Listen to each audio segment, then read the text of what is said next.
बाबासाहेब आंबेडकर होते बॉर्डरलेस म्हणून जगामध्ये दिसतो आहे तुम्हाला भारत देश.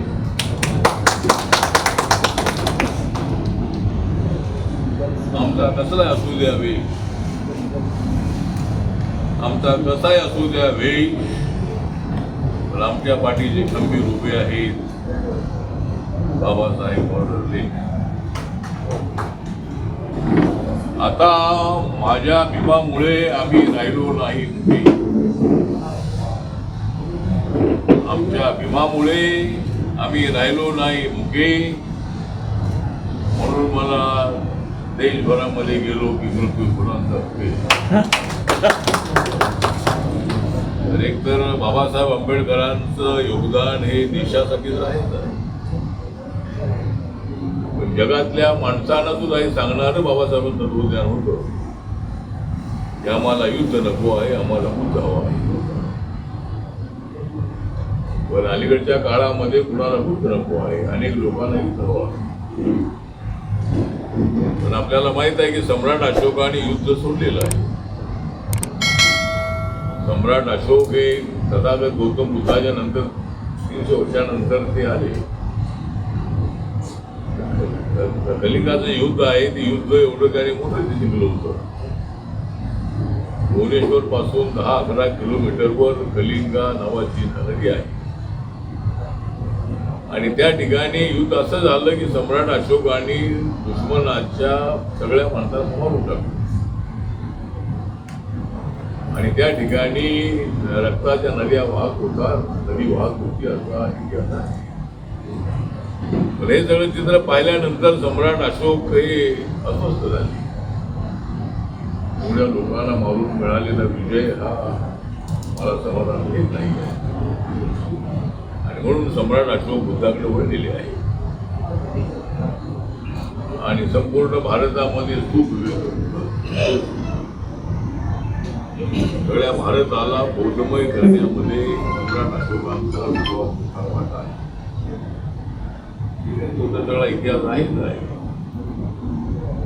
पण आज बाबासाहेब आंबेडकर यांच्या तत्वज्ञानाची चर्चा जगाच्या 152 देशामध्ये नव्हे सगळ्या जगामध्ये होती. Indian democracy is the best democracy in the world अशी चर्चा होती. कुणी म्हणत असेल की भारताचा नेपाळ होईल, भारताचा श्रीलंका होईल, भारताचा बांगलादेश होईल.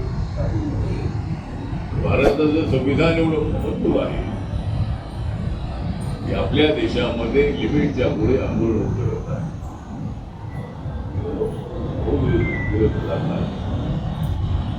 आम्ही मराठवाडा विद्यापीठाला बाबासाहेबांना नाव मिळवण्यासाठी 17 वर्ष काढलेले आंदोलन केलेलं आहे. पण आम्हाला नक्षलवाद अमान्य होता, आम्हाला आतंकवाद अमान्य होता, 200च्या घटनांवर आमचा विश्वास नव्हता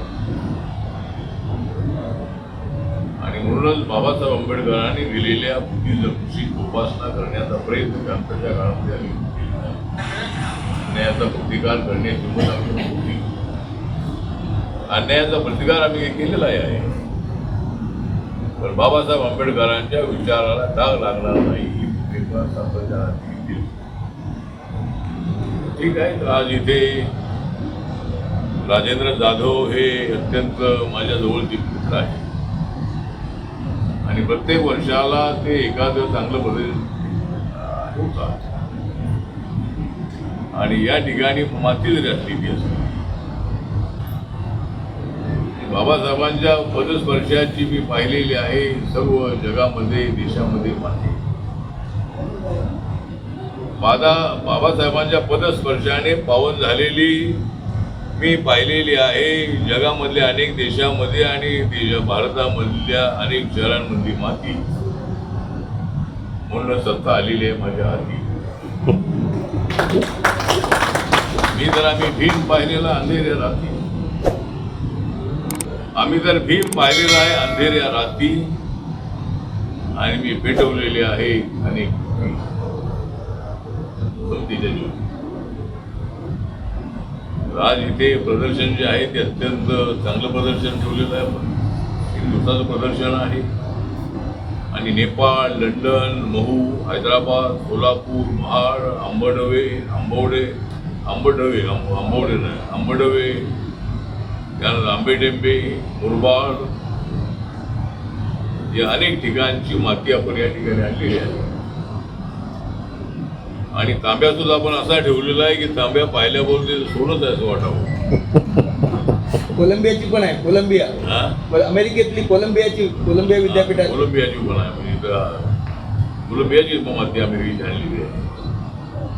आणि आपल्याला आठवण करून देतो की कोलंबिया विद्यापीठामध्ये लेमन लायब्ररी आहे. आणि लेमन लायब्ररीमध्ये किंवा कोलंबिया विद्यापीठामध्ये लाखो स्टुडंट शिकलेले आहेत. आणि लाखो स्टुडंटनी त्या लेमन लायब्ररीमध्ये जाऊन पुस्तकं वाचलेली आहेत. या लायब्ररीमध्ये बाबासाहेब आंबेडकर सकाळी जायचे आणि 18 तास त्या ठिकाणी उठायचे नाही. 18 तास त्या लेमन लायब्ररीमध्ये बसायचे. आणि मी अमेरिकेमध्ये 30-40 वेळेला जाऊन आलो, 20-30 वेळेला जाऊन आलेलो आहे. आणि मी त्या ठिकाणी गेलो की मी कोलंबिया विद्यापीठामध्ये जातो आणि लेमन लायब्ररीमध्ये जाऊन बाबासाहेब आंबेडकरांच्या पुतळ्याला पुष्पहार अर्पण करतो. आणि मी डॉक्टर माईसाहेब आंबेडकरांच्या सोबत त्या पुतळ्याच्या उद्घाटनासाठी मी पहिल्यांदा अमेरिकेमध्ये गेलो. आणि त्या ठिकाणी बाबासाहेबांचा पुतळा आहे. लंडनमध्ये त्यांचा पुतळा आहे. लंडन इकॉनॉमिकमध्ये बाबासाहेब आंबेडकर ज्या ठिकाणी बॅरिस्टर झाले त्या ठिकाणी आंबेडकर रूम म्हणून त्या ठिकाणी आहे. अनेक विद्यार्थी बॅरिस्टर झालेले झालेले आहे. पण एकट्या बाबासाहेब आंबेडकरांच्या नावाने त्या ठिकाणी आंबेडकर रूम आहे. त्या रूममध्ये मी जाऊन फिरून आलेलो आहे. आणि आमचे गौतम चक्रवर्ती एक आहे. गौतम चक्रवर्ती या सगळ्या गोष्टींचा पाठपुरावा करण्यामध्ये ते अनेक वेळेला आणि बाबासाहेब आंबेडकर ज्या ठिकाणी राहत होते ते घर सुद्धा राज्य सरकारने महाराष्ट्र सरकारने विकत घेतलं आणि त्या ठिकाणी स्मारक बनवण्यात आलेलं आहे. बाबासाहेबांची फोटोग्राफी आहे. जे लोक तिथे जातात ते त्या ठिकाणी जाऊन भेट देऊन येतात. मी ज्या वेळेला इंग्लंडमध्ये जातो, युकेमध्ये जातो त्यावेळेला जाऊन येतो. अशा पद्धतीनं एक चांगलं जे संकल्पना आहे की बाबासाहेब आंबेडकर जे गेले होते त्या ठिकाणची माती आपण आणलेली आहे. अजून अनेक ठिकाणी गेली होती पण लिमिटेड ठिकाणची माती आपण त्या ठिकाणी आज तिथं प्रदर्शनात आणलेली आहे. आणि त्यामुळे ही फक्त माती नाही आहे. या मातीला एक सुगंध आहे. या मातीला मानवतेचा समानतेचा सुगंध आहे. बाबासाहेबांच्या पदस्पर्शाचा सुगंध आहे. आणि त्यामुळं आपल्या मुंबईमधल्या किंवा अनेक ठिकाणचे जे लोक येतील त्यांना ही माती पाहण्यासाठी मिळणार आहे. आणि जो आपला चित्रकार आहे नितीन खरात आहे, जालन्यात राहणार आहे. तो अत्यंत चांगला चित्रकार आहे.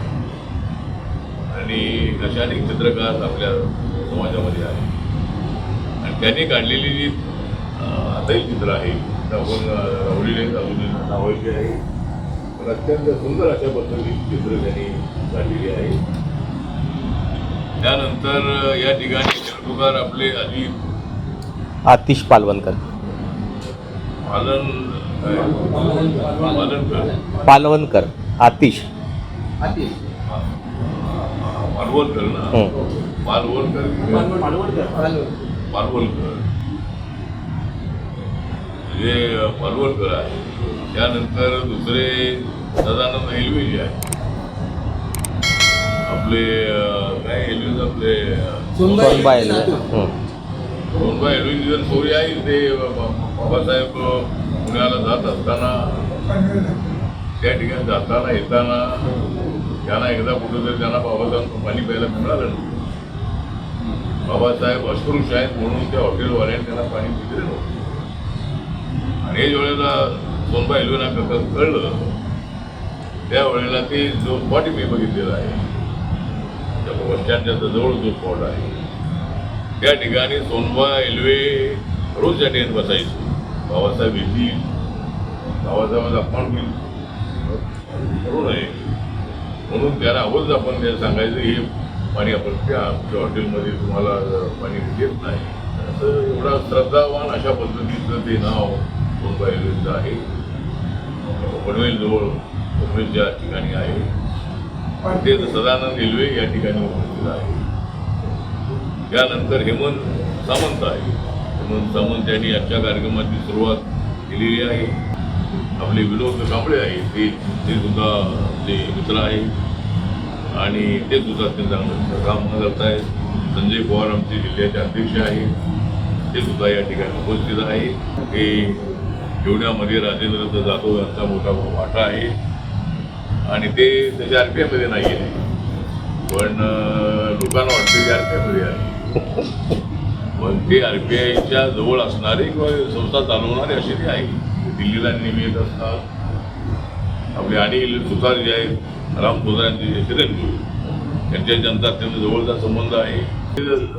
सुरुवातीला त्यांची पुस्तकं हो हो हो, ठेवली आहे समोर एंट्रीवरती सर. या ठिकाणी आहेत, पुस्तकं विकायला ठेवलेत ना. हो मी सगळ्यांना विकत यावी उदाहरण घेऊन सगळ्यांनी विकत घ्यावी आणि मला वाटतं की एक चांगलं प्रदर्शन आपण ठेवलेलं आहे.